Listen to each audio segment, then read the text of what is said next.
Good morning, everybody. Why don't you stand up just for one song? It goes like this. Real easy.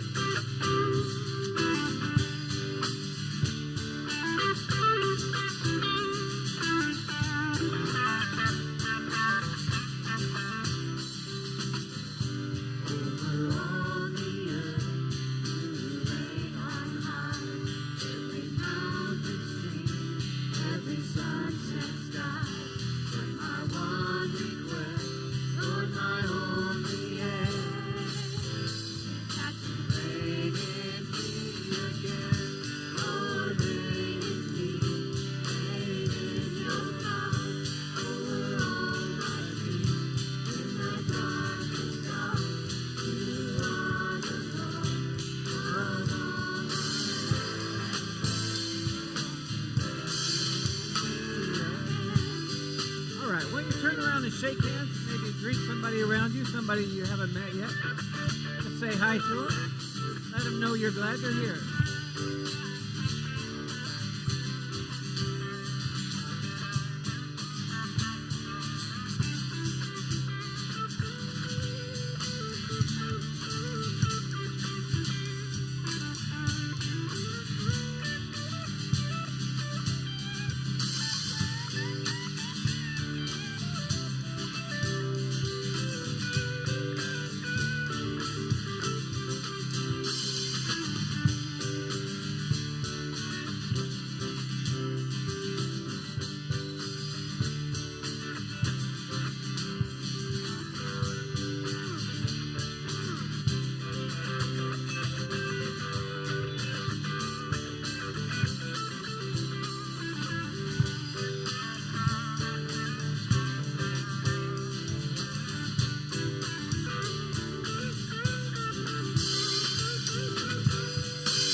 Here we go. Over every thought, over every word, my life reflects the beauty of my Lord. He pours to me in the earthly things. Won't you reign in me again? Lord, reign in me, reign in your power. Over all my dreams, in my darkest hour, you are the Lord of all I am. Reign in me again, Lord, reign in me, reign in your power. Over all my dreams, in my darkest hour, you are the Lord of all I am.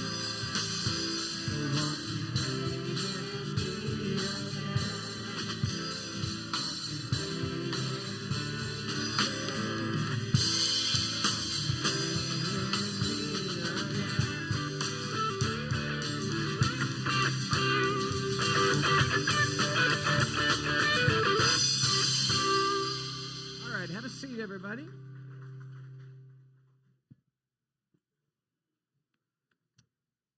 Here's an easy one to sing. It goes like this.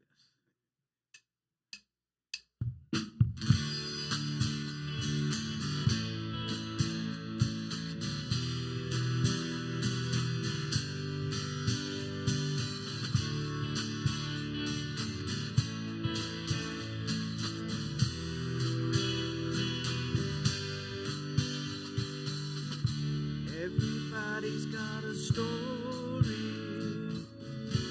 Everybody's got a song. Everyone's a little different. We've all gone wrong. Then the Savior came and he took the blame, changed everything. Then the Savior came and he took the blame, changed everything.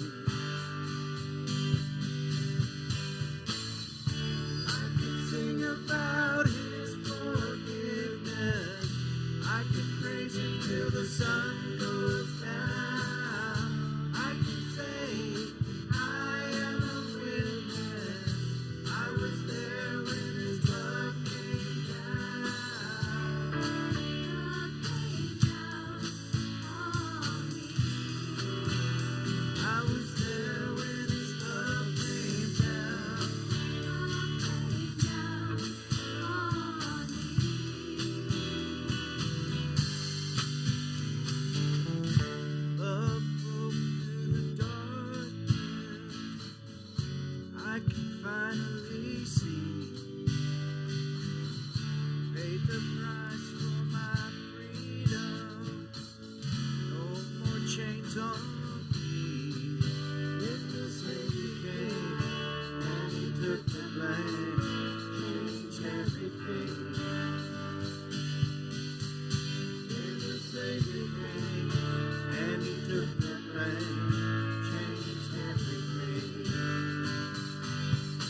You guys think Mike and the girls did a great job on that song there?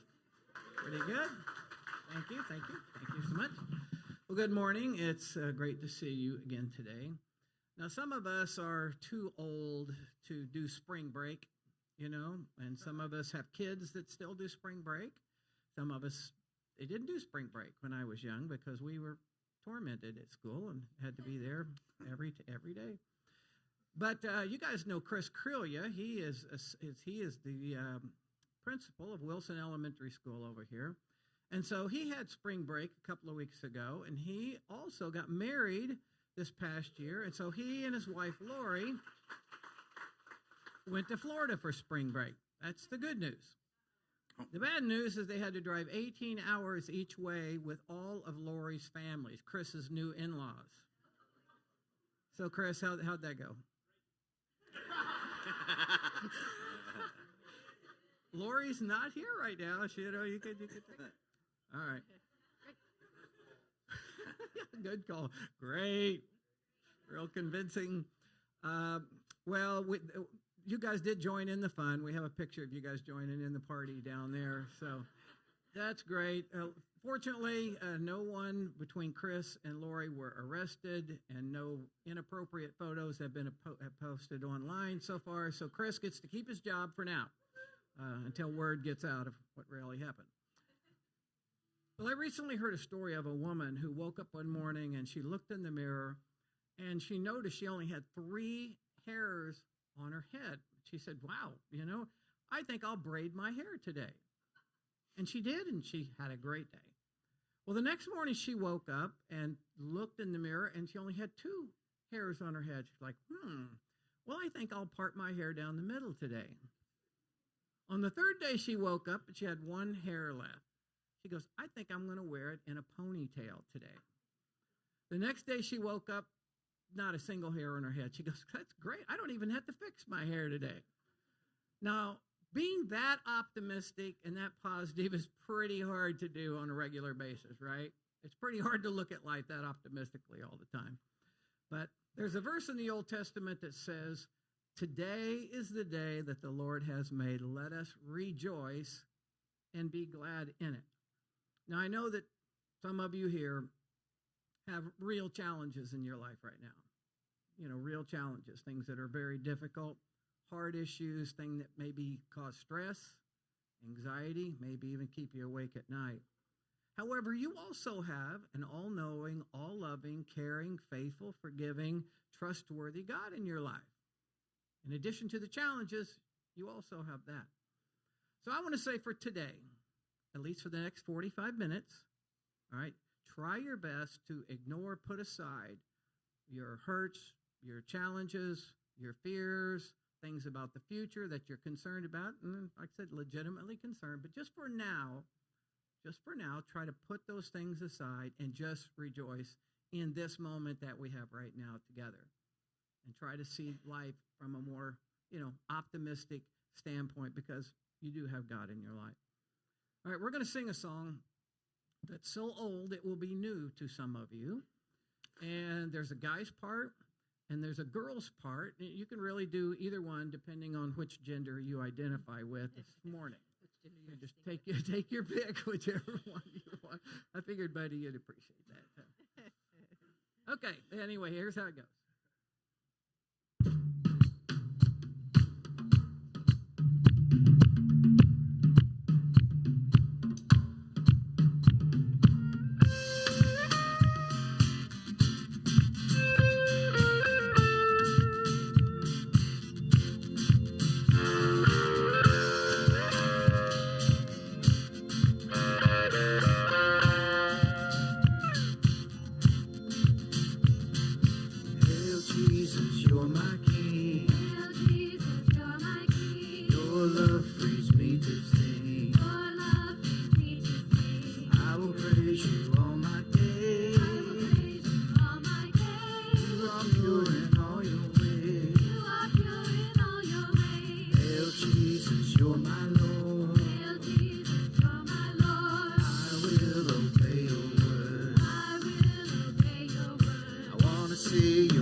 Well, good morning. Okay, to start out, there was an elderly woman who went to a Bible study. And after the Bible study was open, she drove home only to find that there was somebody in her house. Somebody had broken in. So she couldn't think what to do, so she yelled out, "Acts 2:38!" And the man just froze. He stayed frozen. After a while, the police came, and as they were cuffing him, the police said, "What's wrong with you? Why didn't you move? The lady just yelled a Bible verse at you." He said, "Bible verse?" She said, "Acts and 2:38."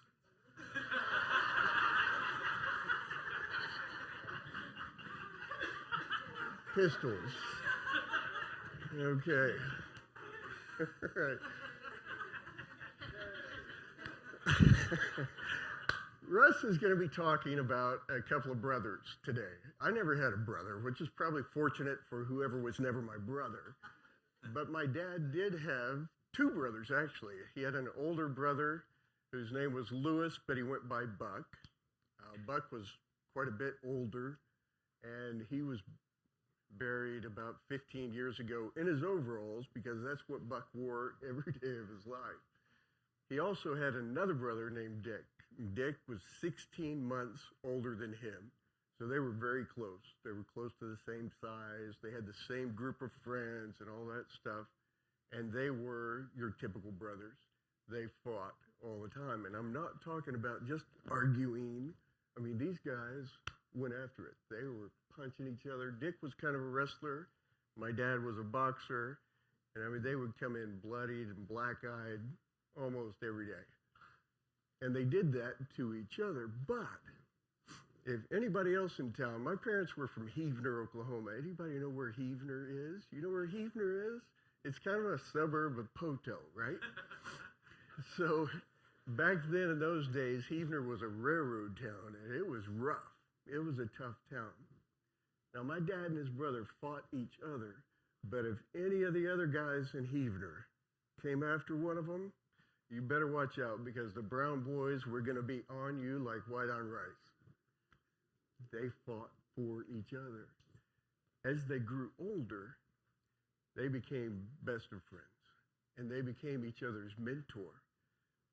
Dick went on to go to the Air Force, served in the Air Force for 20 years, got out of the Air Force, retired, went to work for Johnson Controls in Poto, worked for them for 20 years and retired, and has been hugely successful. Owned a lot of property and all that stuff. My father went to college, he got out and did some coaching for a few years, and then he went into the FBI. He retired from the FBI and then was a polygraph examiner on a contract basis for a number of years.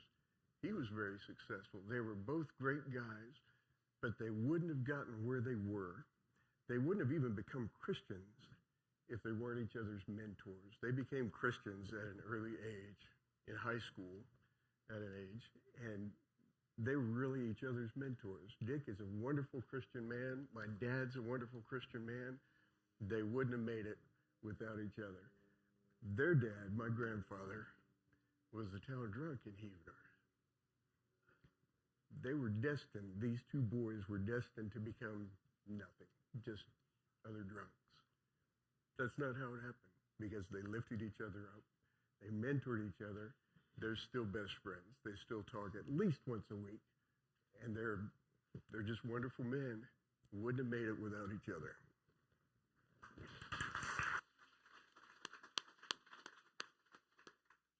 Good morning, everyone. Chris, I thought you were pretty smart not saying the real truth because, you know, the service is recorded on Zoom. We don't want to break you and Lori up at all.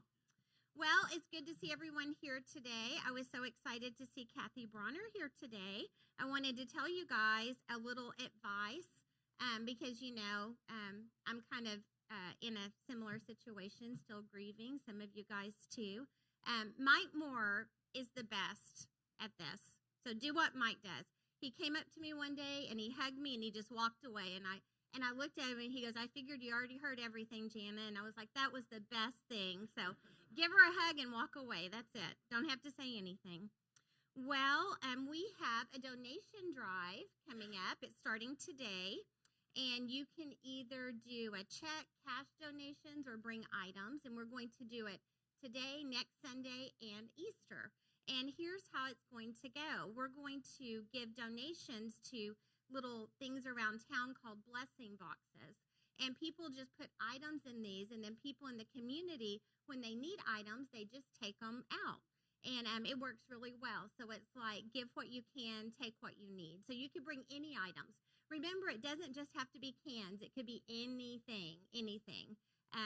We're doing that, and we're also doing a supply drive for Angels Foster Network. So if you want to bring any kind of baby items like diapers, wipes, clothes from baby up to 5 years old, something like that, they can really use a lot with that. So we'll make sure they get both places. All you got to do is just go through your pantry, maybe make a little trip to Dollar Tree or Walmart, and let's see if we can fill these boxes up. We have a plastic box out in the lobby. So make sure that you remember to do that. All right, well, we have Easter coming up pretty soon on April the 9th, and it is a great time to invite friends, family, neighbors, anyone to come to church. A lot of people come to church on Easter when they won't come any other year, any other time of the year. So make sure that you invite people to come out for that. We'll have a great kids' church lesson that day, so make sure you just get people here. Well, today we have a potluck. Everybody's always excited about potluck, especially Buddy. Yes, so make sure you stay after for potluck. And if you didn't bring anything, don't worry about it. We always have plenty of food. We want you to stay. Last night I forgot about the potluck, and I was like, oh, no, I forgot. And Russ goes, just don't worry about it, Jana. You always say, if people forgot, don't worry, don't bring anything. There's plenty of food. And I'm like, yeah, but I don't know that the pastor's wife can walk in empty-handed. So I made a lasagna today. So anyway, I put it in the oven, I turned it on, and I took it out. So I heated a lasagna up today. Anyway, so these past couple of weeks, I've been promoting a big event in my department. We're going to do Human Relations Day, and it's a really big thing. And I made a trip over to athletics because I wanted to make sure that we are doing everything in compliance, that we're not doing anything to get us into trouble. And do you ever meet people or try to talk to people and you just get nervous right away and you stick your foot in your mouth and you say the worst thing? That's what I do every time I go over there. So I went over and I had a bag that had a T-shirt in it, some pins and different things to promote our event. And I walk into the office and I go, hey guys, I brought you a present. And I hold it out like this. First guy goes, I'm compliance, no presents. I'm like, oh God, no, because they're the ones that, are all governing all the rules and everything. So if football gets canceled, it's my fault. I'm very sorry, but I'm going to try to do better. But I said, present, what was I thinking? Give that back, no present. So anyway, all right, well, let's pray for the offering, and then we will head on to kids' church. When I was thinking about the offering, I thought, a lot of us feel awkward about the offering, just like I stuck my foot in my mouth with compliance. Sometimes people feel awkward talking about money in church. And it shouldn't be awkward because God tells us to give back to him, doesn't he? So it's not awkward, so let's just pray for the offering. Heavenly Father, thank you so much for our church family, and thank you so much, God, for the love that's in this room. And God, we just pray that you will continue to bless our church and continue to bless this service. In Christ's name we pray. Amen.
All right, Brian, there you go.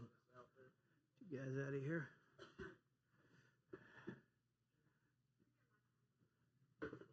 I got it. I just forgot momentarily. I had a senior moment if I was a senior. Oh, wait a second. Living in denial. Well, you know, extending invitations to people is kind of a normal part of our culture. Someone will say, hey, we're going out to the lake to go skiing. You want to go with us? Kids invite friends to go watch a movie together. We get invitations to attend somebody's wedding. People invite us over for maybe New Year's Eve party or a Super Bowl party. Our kids get invited to other little kids' birthday parties. Guys will invite someone to play golf. Women will invite other women to go to the restroom with them. Like, hey, Susie, I got to go use the restroom. Want to go with me? If you said that to a guy, like I said, hey, Brian, I got to go to the restroom. You want to go with me? He's like, what are you, some kind of pervert? Or why would I do that? But there are certain kinds of invitations that we don't want to be on the receiving end of. Like if someone says, hey, we'd love to have you come over, some evening. I've got a wonderful business opportunity to tell you about. Like, no. Or being invited to, go to Branson with your in-laws for a week or whatever. It's like, no, thank you. But when someone says, hey, maybe you guys could come over Friday night. We're going to grill out some steaks, on the grill. And it's like, hey, I like that. Or I have tickets to a Thunder playoff game for free. Would you like to go? We like those kinds of invitations.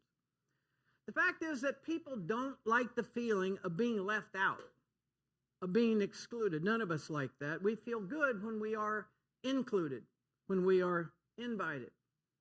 Hang on to that thought for a minute. Well, as most of you know, we are in a series about the 12 disciples that we've been in for a few weeks. And we're asking, who were these guys who Jesus hand-selected to be his team, his posse, his entourage? Well, some were formerly fishermen. Others were tax collectors, or some were just manual laborers. Humanly speaking, they were not especially gifted. None was highly educated. None was a theologian. They were total outsiders to the religious establishment of the day. In fact, the thing that stands out most about them is just how ordinary they were. And yet, kind of a motley crew Jesus put together. Peter and his big mouth. Simon the Zealot, who we talked about last week, who was kind of a radical, who would do anything he had to remove the Roman occupation out of Israel. There was Judas, the backstabber. Matthew, the heathen tax collector.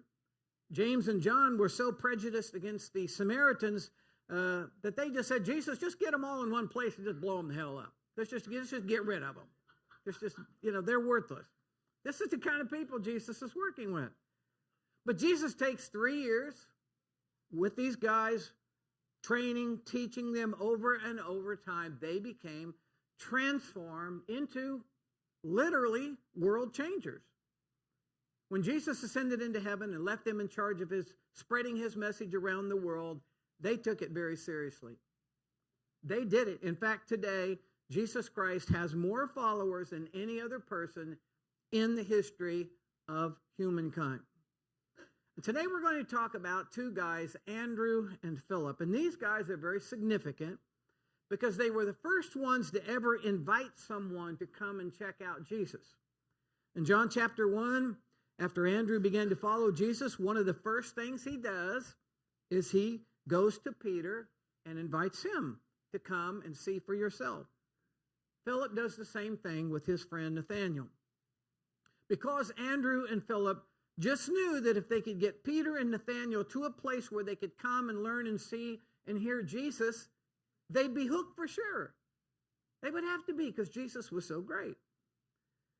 When you think about it, Christianity is an invitation-dependent faith. Someone invites someone else. You invite someone, they invite someone invites that person, and pretty soon, more people are reached. And Andrew and Philip were the ones that got that all started. So, I want you to think about this. When was the last time you invited someone to come sort of and check out Jesus, to see what it was all about? Or in our case, you could say just you invited somebody to come here to church. When was the last time you really invited someone? Has it been a while? Like maybe a few months? Several months? Has it been longer? Maybe years since you've really gone out of your way to, openly invite someone to come. Well, if you look on the information table sometime in the lobby, there is a list of what we call our core values. 12 things that kind of define who we are. And one of them is we believe that unchurched people matter to God and therefore should matter to us. And of course, this is not something we just dreamed up on our own. It was Jesus himself who set the example that he cared about people who were far from God. In Luke chapter 15, it says, "Now the tax collectors and sinners were all gathering around to hear Jesus. But the Pharisees and other religious leaders says, 'This man welcomes sinners and eats with them.'" Yeah, Jesus welcomed them and he hung out with them because they were important. They mattered to him. Yeah, sure, sometimes they used foul language. Sure, they were immoral, did all kinds of things that violated God's law. Sure, they were not squeaky clean.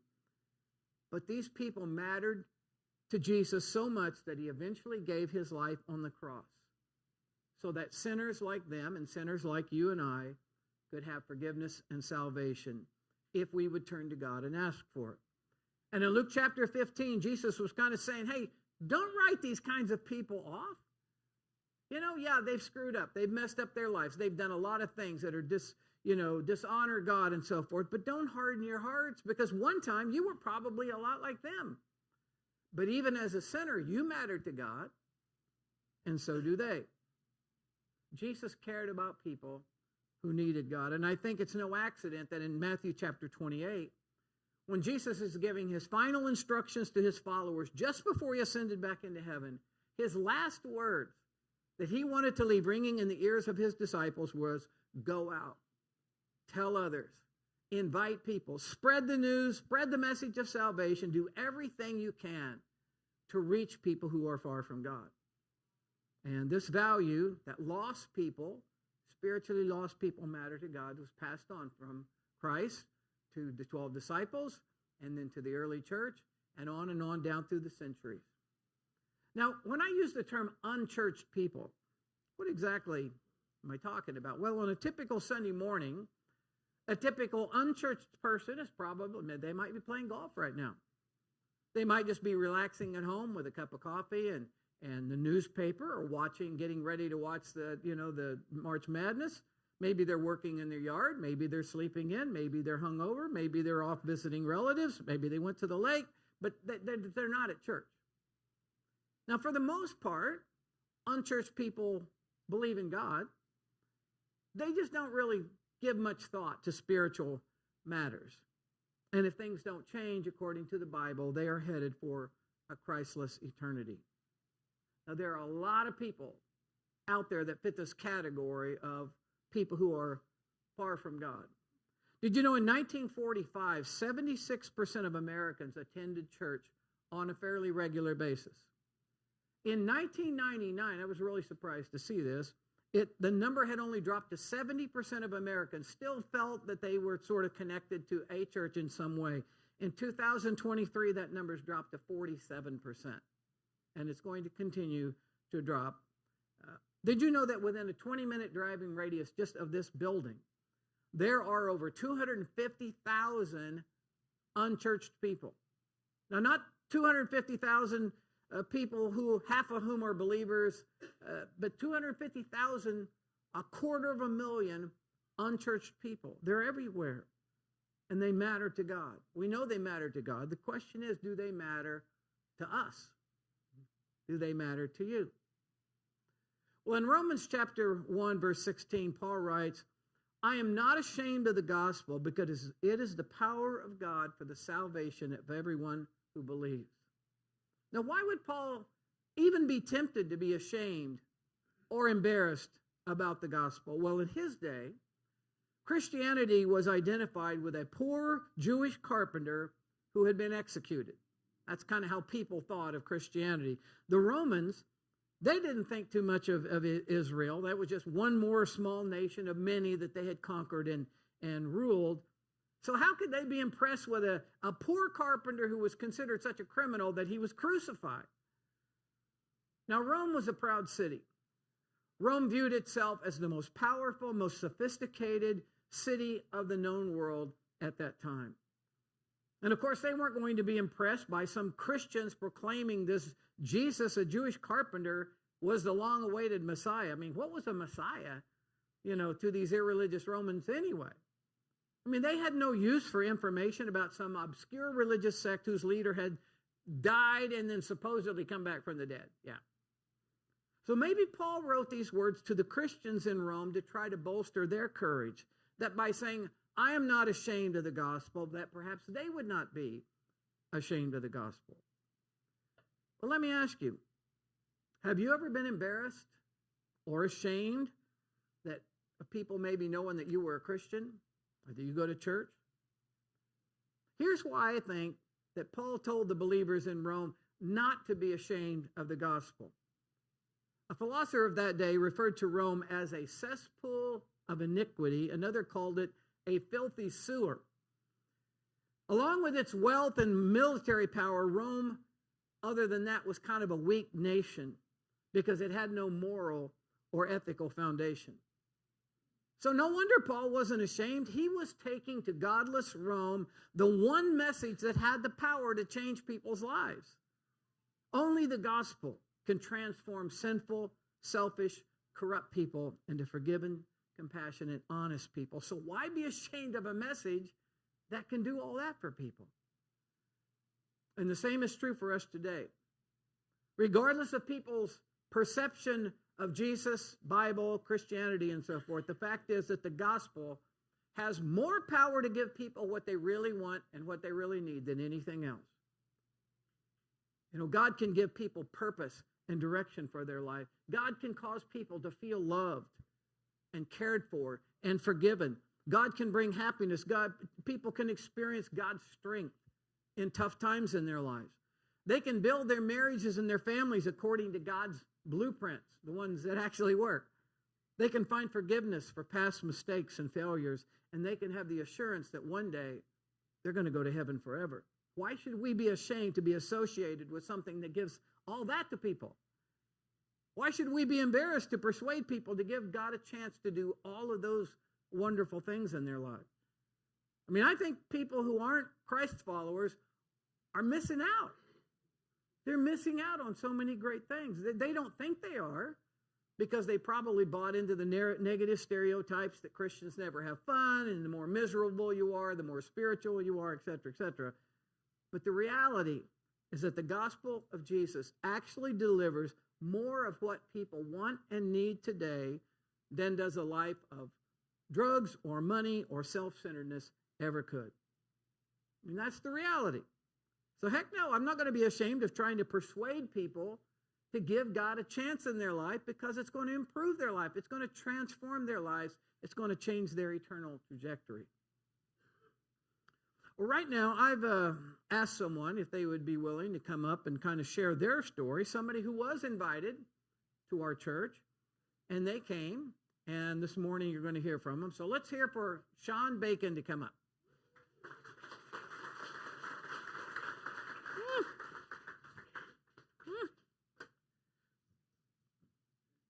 Yeah, well, here you go, Sean. Yeah, get over there. Use that, because that microphone won't reach all the way. Well, I've gotten to know Sean and Erica over the last year and a half, 2 years, something like that. And I really enjoy being around these guys, and I thought you might like to hear from them today, how they got here. So about a year and a half, 2 years? 2 years ago. 2 years? 2 years Okay. ago, yeah. Paul Blevins back there is neighbors across the street. And he had invited you guys, maybe more earlier than just 2 years ago. He invited you guys and said, hey, come to my church sometime. And so was your first response, yikes, no, I do not want to go visit somebody's church? Or was it, yeah, sure, that sounds fun? What was your... I was nice to Paul. Well, let me back up a little bit. So Paul, Get that a little bit closer. Yeah, is that better? Yeah. Paul lives directly across the street from me. So if I open my garage door, typically Paul is standing in the driveway waiting for me to come outside. talk to him. Okay.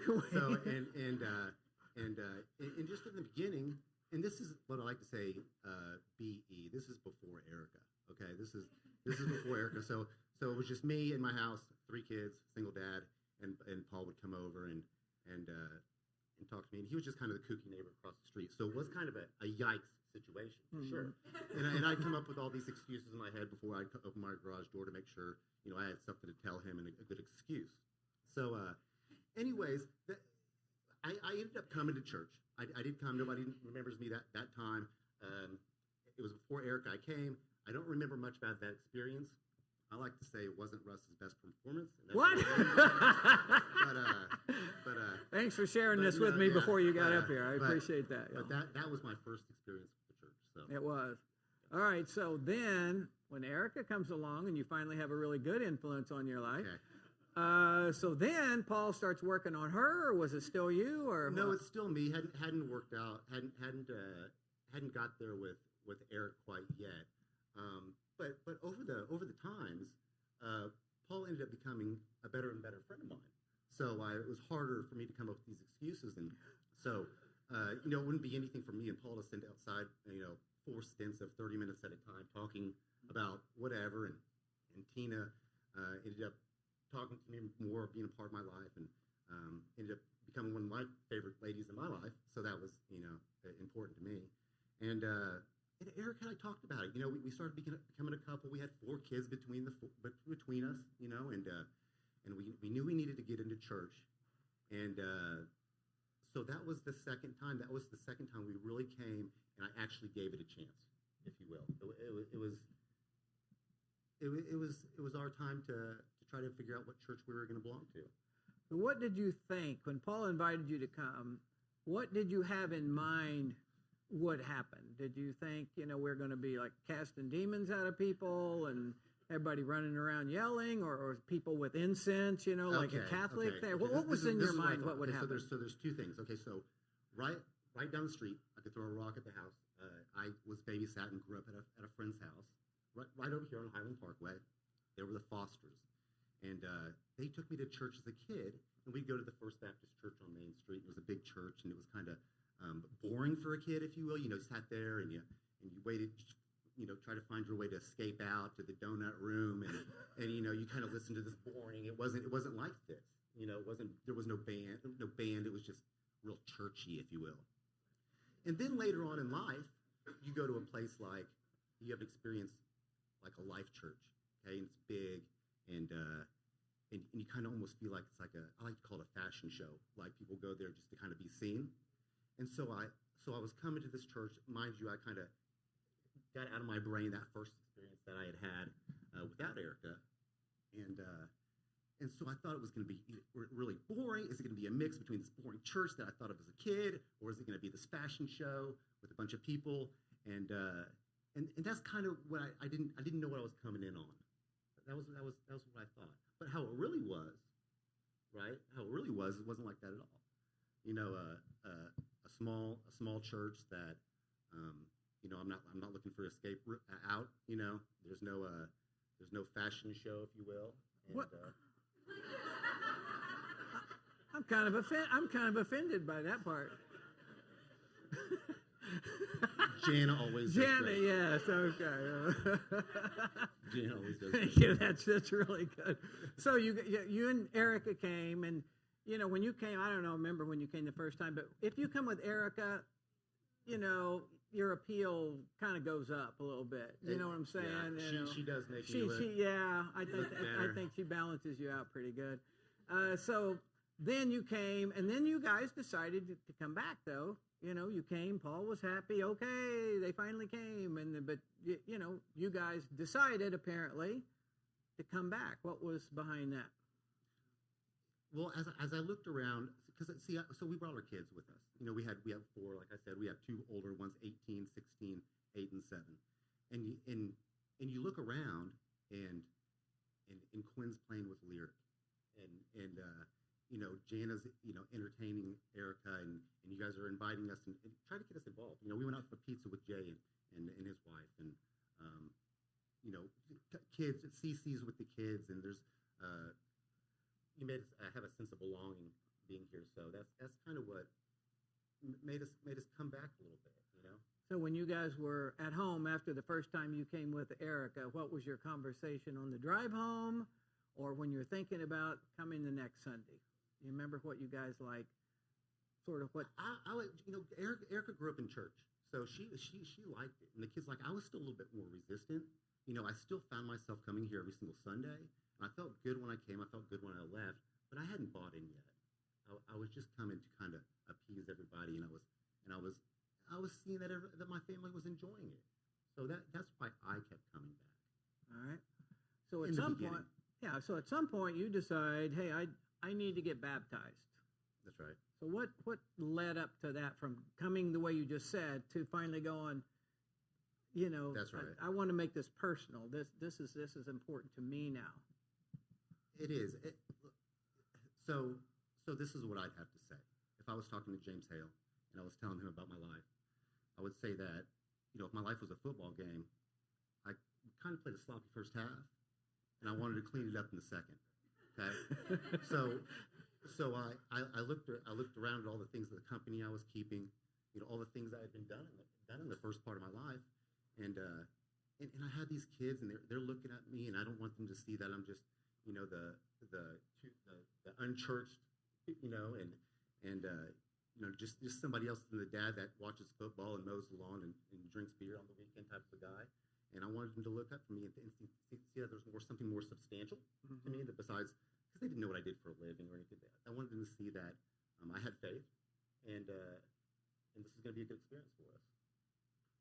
So you finally decided to be baptized, and we did it right over here.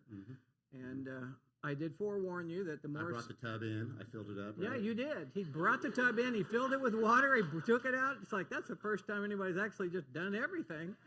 Came back, emptied it out. You don't get any extra brownie points for that, but we appreciate you doing it. My shoulder was probably bad at that time again, too. So I told you the more bad things you've done, the longer I had to hold you under. That's right. If you ask Erica to leave the room before you confess, and so on and so forth. But that was fun, and that was important.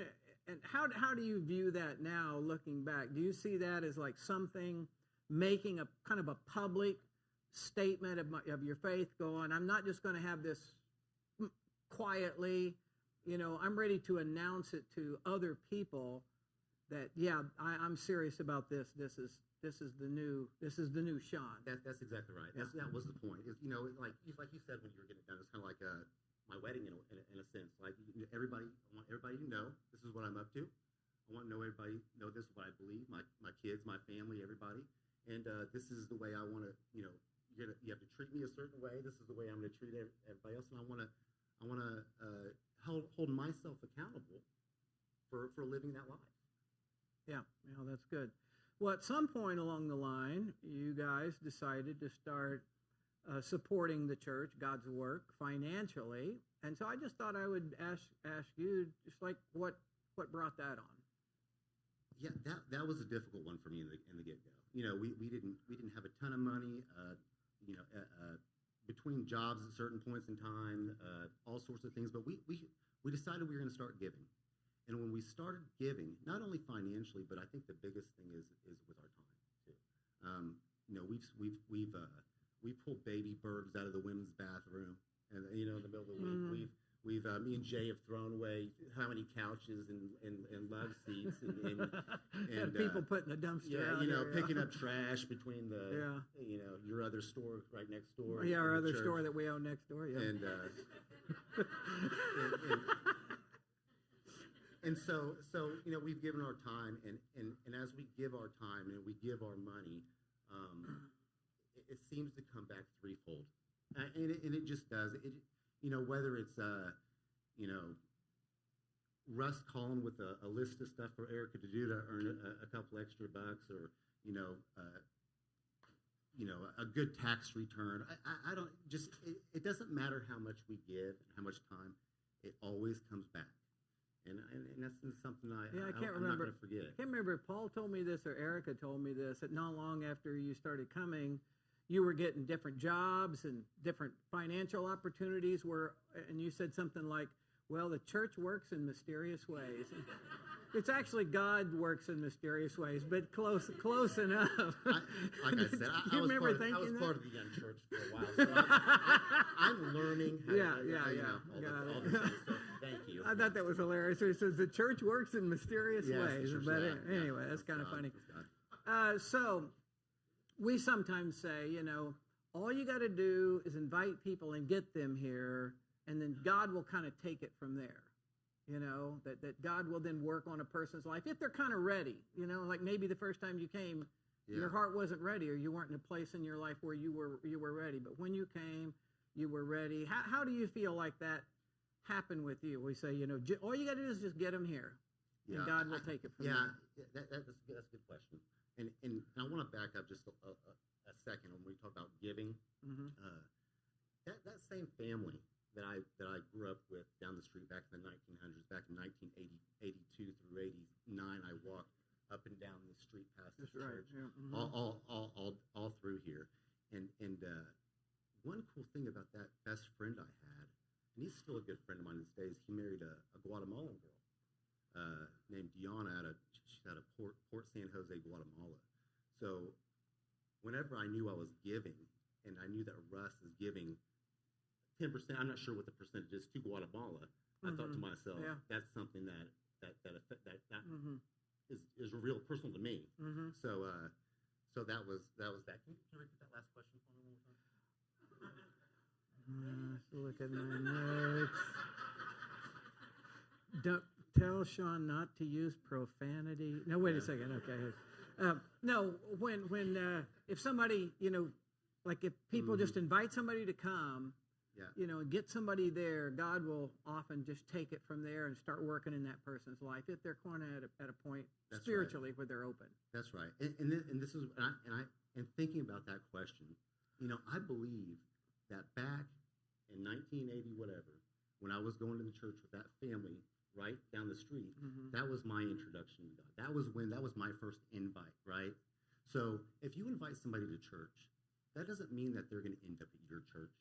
That doesn't mean you don't know where they're going to be. But I got that invite 40-something years ago, and then this tornado of life happened for me and dropped me down about a block away from that first experience. So I think that was my first, but I think that to answer your question, I think that's what it was. You invite somebody to church once, and hopefully eventually they figure it out and they come back around. Or they stay the whole time, right? Yeah. It happens. Most all of us at some point, whether we were brought by our parents or brought or invited by a friend or invited by someone, that's how most of us were first introduced, kind of like Andrew and Phillip did. Their first thought was, hey, man, this is great. I need to invite the people that I like, that I care about, people in my family. I need to get them in on it. And so we're glad that Paul invited you, and glad that Erica has been such a positive influence in your life. Well, I'm thankful to be part of this church. Everybody's been great to me, great to Erica, great to the kids, and especially that guy back there. What's that? Yes, sir. I was.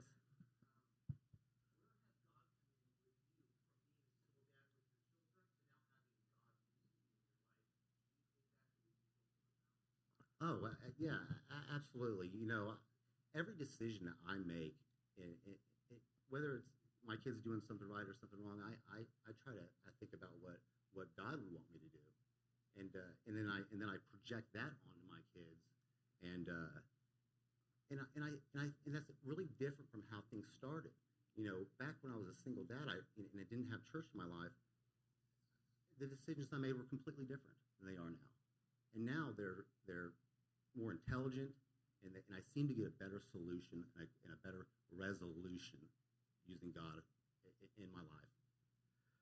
Any other random person from the audience have a question for Sean? You handled it great. Hey, let's hear it for Sean. Thanks a lot for coming up, man. Appreciate it. Thank you. Yeah, I'll take that. All right.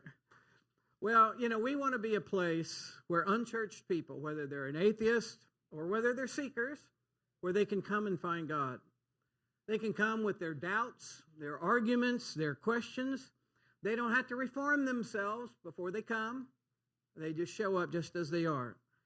If they're married or divorced or single, doesn't matter. Whether they are a bouncer or a banker, doesn't matter.